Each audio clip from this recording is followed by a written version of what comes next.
क्या कभी आपको ऐसा महसूस हुआ है कि आपकी सारी मेहनत बेकार जा रही है?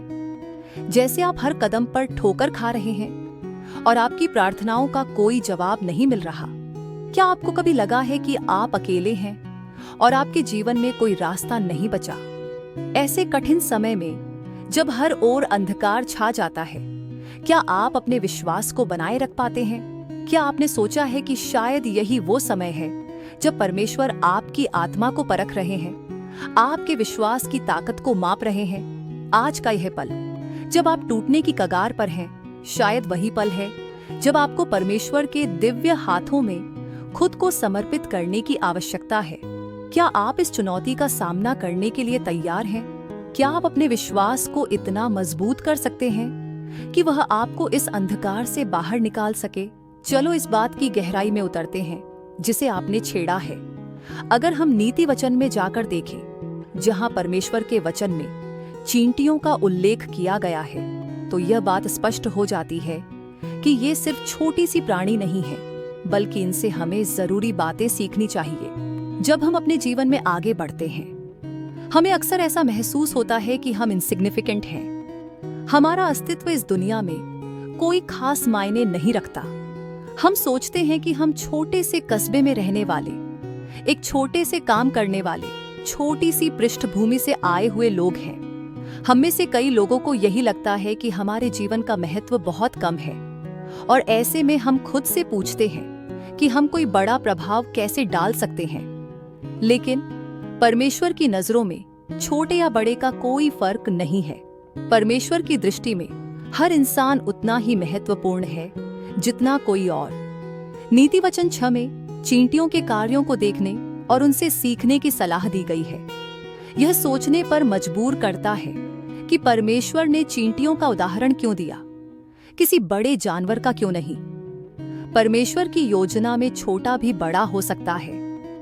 अगर आप खुद को छोटा महसूस करते हैं, तो याद रखिए कि यही बात परमेश्वर के लिए मायने नहीं रखती। उसका वचन हमें सिखाता है कि सबसे छोटा कार्य भी बड़े प्रभाव का कारण बन सकता है।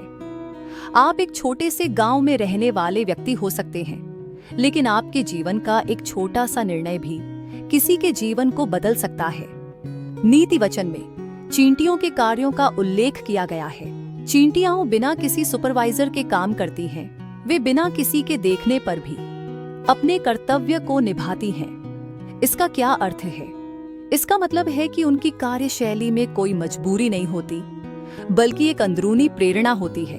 यह प्रेरणा परमेश्वर की ओर से आती है, एक ऐसा आह्वान जो हमें हमारे कार्यों को ईमानदारी और समर्पण से करने के लिए प्रेरित करता है।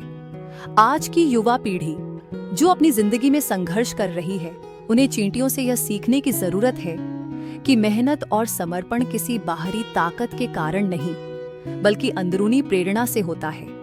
आपके जीवन के उद्देश्य को पूरा करने के लिए किसी को आपको मजबूर करने की जरूरत नहीं है। अगर आप यह जानते हैं कि परमेश्वर की नजरें हर समय आप पर हैं, तो आपको किसी और निरीक्षक की जरूरत नहीं होगी, चाहे कोई आपको देख रहा हो या नहीं। आपकी हर मेहनत, हर प्रार्थना और हर प्रयास परमेश्वर के सामने प्रस्तुत है। जब आप खुद को निस्वार्थ भाव से परमेश्वर के सामने रखते हैं, तो आपके प्रयासों को उसकी नजरों में स्वीकार्यता मिलती है।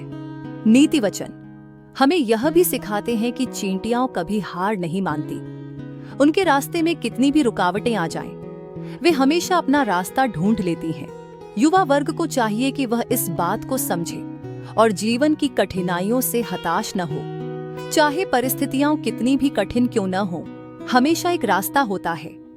जब एक दरवाजा बंद होता है, तो परमेश्वर दूसरा दरवाजा खोलता है। आपके संघर्ष, आपके धैर्य और आपके प्रयासों का फल निश्चित है। चींटियों की तरह आपको भी संघर्ष करते रहना चाहिए, बिना रुके, बिना थके। इस जीवन में कई बार ऐसा लगता है कि आपके प्रयास व्यर्थ जा रहे हैं, लेकिन याद रखें, हर प्रयास का फल परमेश्वर के हाथ में है। एक और महत्वपूर्ण बात जो हमें चींटियों से सीखनी चाहिए, वह है सामूहिक प्रयास। जब एक चींटी घायल हो जाती है, तो पूरी चींटी सेना उसे सहारा देती है, उसे उसकी मंजिल तक पहुंचाने का प्रयास करती है। हमें भी एक दूसरे के सहारे बनकर खड़े होना चाहिए। एक दूसरे के लिए प्रार्थना करना, एक दूसरे के लिए प्रेरणा का स्रोत बनना ही परमेश्वर की योजना है। जब आप दूसरों के लिए प्रार्थना करते हैं तो परमेश्वर आपकी प्रार्थनाओं को सुनता है और उन्हें आशीर्वाद देता है। यह न केवल एक दूसरे के लिए समर्थन का उदाहरण है, बल्कि यह परमेश्वर के सामने हमारी सच्ची सेवा और समर्पण का भी प्रतीक है। आप देखेंगे कि जब हम एक दूसरे के लिए खड़े होते हैं तो यह परमेश्वर के सामने एक मजबूत प्रार्थना का रूप ले लेता है। नीति वचन में कहा गया है कि जो दूसरों की खेती की देखभाल करता है उसकी खुद की खेती भी फलती फूलती है। तो दोस्त, यह समय है कि हम अपनी सोच में बदलाव लाएं। छोटे से छोटा प्रयास भी परमेश्वर की नजरों में बड़ा हो सकता है। हमें चींटियों से यह सीखना है कि अपने कार्य को बिना किसी डर के, बिना किसी नकारात्मकता के, पूरी लगन और समर्पण के साथ करना चाहिए। जब हम ऐसा करेंगे तो परमेश्वर का आशीर्वाद हमारी जिंदगी में बहने लगेगा। इस जीवन में हर छोटी से छोटी बात का महत्व है। आपके हर प्रयास, हर प्रार्थना और हर कदम में परमेश्वर की योजना छिपी है। चाहे रास्ते में कितनी भी बाधाएं क्यों न आए, परमेश्वर की योजना को कभी रुकने मत दीजिए। आपकी मेहनत का फल निश्चित है और आपकी प्रार्थनाएं परमेश्वर के पास पहुंच रही हैं। परमेश्वर ने कभी भी आपके जीवन में आने वाली कठिनाइयों को नजरअंदाज नहीं किया है। वास्तव में वे कठिनाइयां आपकी आत्मा को परिष्कृत करने, आपके विश्वास को मजबूत करने और आपको परमेश्वर के और निकट लाने के लिए होती है। जब आप उन कठिन समय से गुजरते हैं तो याद रखिए कि परमेश्वर ने आपको अपने दिव्य हाथों में उठा रखा है। वे आपकी हर परिस्थिति को जानते हैं और वे आपको कभी भी अकेला नहीं छोड़ेंगे। जब आप अपने जीवन की किसी चुनौतीपूर्ण परिस्थिति में फंसे होते हैं तो वह एक परीक्षा है जो आपकी आत्मा की शक्ति को मापने के लिए दी जाती है। जैसे कि लोहे को आग में तपाकर और पीट पीट कर एक मजबूत तलवार बनाया जाता है, वैसे ही परमेश्वर आपकी आत्मा को कठिनाइयों की अग्नि में तपाते हैं ताकि आप एक मजबूत और विश्वास से भरपूर व्यक्ति बन सके। वचन में लिखा है, विपत्ति में धैर्य रखो, प्रार्थना में स्थिर रहो। रोमियो 12:12। यह धैर्य ही आपकी आत्मा को नया जीवन देता है और आपको उन ऊंचाइयों तक पहुंचाता है जहां से आप परमेश्वर की योजना को स्पष्ट रूप से देख सकते हैं। लेकिन अक्सर ऐसा होता है कि हम अपनी कमियों और असफलताओं पर ध्यान केंद्रित कर लेते हैं। हम अपने जीवन में आई असफलताओं को अपनी आत्मा पर इतना हावी कर लेते हैं कि हमें परमेश्वर की दिव्य योजना को देखने में कठिनाई होती है। लेकिन याद रखिए, आपकी असफलताएं अंत नहीं हैं, बल्कि वे तो बस एक पड़ाव हैं जहां से आप अपने जीवन की दिशा को सुधार सकते हैं। परमेश्वर ने आपको एक अद्वितीय उद्देश्य के साथ इस संसार में भेजा है और असफलताएं उस उद्देश्य की ओर बढ़ने में आपकी सहायता करती हैं। अक्सर हमें लगता है कि हमारी प्रार्थनाओं का कोई जवाब नहीं आ रहा है, कि परमेश्वर हमारी सुन नहीं रहे। लेकिन सच्चाई यह है कि परमेश्वर की योजना और समय हमेशा परिपूर्ण होते हैं। जब हम प्रार्थना करते हैं तो हमें धैर्य के साथ इंतजार करना चाहिए, क्योंकि परमेश्वर हमारे लिए सबसे अच्छा समय और परिस्थिति चुनते हैं। वचन में लिखा है, क्योंकि जो कुछ तुम्हें सिखाया गया है उसे स्मरण रखो, अपने धैर्य से अपनी आत्मा को बचाओ। लूका 21:19। यह हमें यह सिखाता है कि हमारी प्रार्थनाओं का उत्तर परमेश्वर के समय पर ही आएगा और वह समय हमारे लिए सबसे उचित होगा। परमेश्वर के साथ चलने का अर्थ है उस पर पूरा विश्वास करना, चाहे परिस्थिति कैसी भी हो। विश्वास एक ऐसा अदृश्य धागा है जो हमें परमेश्वर के साथ जोड़ता है। जब हम अपनी आंखें बंद करते हैं और विश्वास के साथ परमेश्वर के आगे हाथ जोड़ते हैं तो वह धागा और भी मजबूत हो जाता है। परंतु यह भी आवश्यक है कि हम उस धागे को कभी कमजोर न होने दें। यदि आपके मन में संदेह आता है तो उसे प्रार्थना के माध्यम से दूर कीजिए। संदेह हमारे विश्वास को कमजोर करता है, लेकिन प्रार्थना उसे फिर से मजबूत कर देती है। कभी कभी जीवन में हम उन परिस्थितियों से गुजरते हैं जहां हमें लगता है कि सब कुछ हमारे खिलाफ हो रहा है। ऐसे समय में हमें इस बात का ध्यान रखना चाहिए कि परमेश्वर की योजनाएं हमारे समझ से परे होती हैं। जब हम किसी कठिनाई में होते हैं तो वह कठिनाई हमारे लिए परमेश्वर का एक संदेश भी हो सकती है। वह हमें बताना चाहते हैं कि हम उनके पास लौट आएं, अपने घमंड और अहंकार को त्याग दें और पूरी तरह से उन पर विश्वास करें। जब हम ऐसा करते हैं तो हमें उस दिव्य शांति का अनुभव होता है जो केवल परमेश्वर से ही मिल सकती है। परमेश्वर के मार्ग पर चलने के लिए हमें अपने भीतर एक आत्मीय अनुशासन की आवश्यकता होती है। यह अनुशासन हमारे विचारों, हमारे शब्दों और हमारे कार्यों में दिखना चाहिए। जब हम इस अनुशासन का पालन करते हैं तो हम उस शांति को प्राप्त करते हैं जो इस संसार में कहीं और नहीं मिल सकती। वचन में लिखा है, तेरे वचन मेरे पांव के लिए दीपक हैं और मेरे मार्ग के लिए ज्योति। भजन संहिता 119 के 105। जब हम परमेश्वर के वचन पर ध्यान केंद्रित करते हैं और उसे अपने जीवन का मार्गदर्शक बनाते हैं तो वह हमें हर उस अंधेरे से निकालता है जिसमें हम भटक सकते हैं। यह वचन हमें आश्वस्त करता है कि परमेश्वर हमारे मार्ग को रोशनी देगा, चाहे वह कितना ही अंधकारमय क्यों न हो।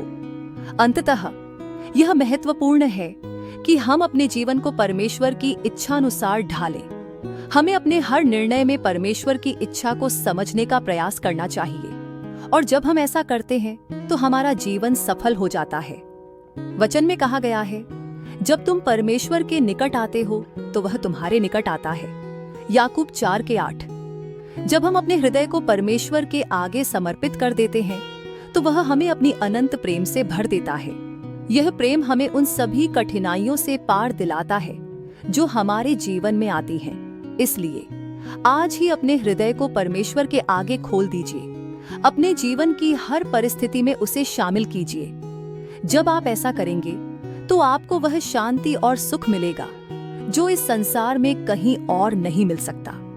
अपने विश्वास को मजबूत बनाए रखिए, क्योंकि यही विश्वास आपको उस परमेश्वर के और करीब लाएगा जो आपकी हर प्रार्थना को सुनता है और हर आशीर्वाद को आपके लिए तैयार रखता है। जब आप इस दिव्य यात्रा पर आगे बढ़ते हैं तो याद रखिए कि आप अकेले नहीं हैं। परमेश्वर हर कदम पर आपके साथ हैं। वे आपको मार्गदर्शन देंगे, आपको शक्ति देंगे और आपको उस अद्वितीय उद्देश्य तक पहुंचाएंगे जो उन्होंने आपके लिए निर्धारित किया है। बस अपने विश्वास को कभी कमजोर मत होने दीजिए और प्रार्थना में बने रहिए। परमेश्वर आपके साथ हैं और उनकी योजना आपके जीवन में निश्चित रूप से पूरी होगी। जब भी आपके मन में कोई संदेह आए तो उसे तुरंत प्रार्थना के माध्यम से परमेश्वर के सामने रखें। याद रखिए, संदेह आपके विश्वास को कमजोर कर सकता है, लेकिन प्रार्थना उसे फिर से मजबूत कर देगी। अपनी आत्मा को परमेश्वर के सामने समर्पित कर दीजिए और देखिए कैसे वह आपको उन आशीर्वादों से भरता है जिनकी आपने कभी कल्पना भी नहीं की होगी। इस यात्रा में धैर्य रखें और परमेश्वर के वचनों को अपने जीवन का आधार बनाइए। जब आप ऐसा करेंगे तो आप पाएंगे कि आपकी आत्मा में वह शांति और संतोष है जो इस संसार की किसी भी चीज से प्राप्त नहीं हो सकता। इसलिए अपने जीवन में हर छोटी से छोटी बात का महत्व समझें। हर प्रयास, हर प्रार्थना और हर कदम में परमेश्वर की योजना को देखिए। जब आप ऐसा करेंगे तो आपकी आत्मा को वह शांति और सुख मिलेगा जो केवल परमेश्वर से ही प्राप्त हो सकता है, और यही शांति और सुख आपको इस जीवन में हर कठिनाई का सामना करने की शक्ति देगा। तो आज ही अपने हृदय को परमेश्वर के सामने खोलिए और देखिए कैसे वह आपकी प्रार्थनाओं का उत्तर देता है और आपके जीवन को अपने दिव्य आशीर्वादों से भर देता है। परमेश्वर की योजना को कभी रुकने मत दीजिए और अपने विश्वास को हमेशा मजबूत बनाए रखिए। परमेश्वर आपके साथ हैं और वह आपकी हर प्रार्थना का उत्तर देगा जब समय उचित होगा। बस धैर्य रखें, प्रार्थना में स्थिर रहें और अपने विश्वास को कभी कमजोर मत होने दीजिए। परमेश्वर आपके साथ हैं और उनकी योजना आपके जीवन में निश्चित रूप से पूरी होगी। आइए प्रिय ख्रिस्त विश्वासियों, इस सफर में जहां हम सभी अपने जीवन की चुनौतियों का सामना कर रहे हैं, यह बहुत महत्वपूर्ण है कि हम एक दूसरे का साथ दें, एक दूसरे की प्रेरणा बने। मैं आपसे निवेदन करती हूँ कि अगर यह बात आपके दिल को छू गई हो तो हमारे चैनल सेक्रेड स्क्रिप्ट सोर्स को जरूर सब्सक्राइब करें। यहाँ आपको हर दिन ऐसे ही दिल को छूने वाले बाइबल के संदेश और कहानियां मिलेंगी जो आपके जीवन में नई रोशनी ला सकती हैं। इसके साथ ही हमारे साथ जुड़ने के लिए आप हमें इंस्टाग्राम और एक्स, पूर्व में ट्विटर पर भी फॉलो कर सकते हैं। इन दोनों के लिंक वीडियो और चैनल के डिस्क्रिप्शन में दिए गए हैं। आइए हम सभी मिलकर परमेश्वर के वचनों से प्रेरित होकर एक नए जीवन की ओर कदम बढ़ाएं। आपके साथ इस यात्रा में होना हमारे लिए परमेश्वर का आशीर्वाद है। आपका दिन प्रार्थनामय हो और परमेश्वर की अनंत कृपा आप पर सदैव बनी रहे। पिता, पुत्र और पवित्र आत्मा के नाम पर, आमीन। जय यीशु।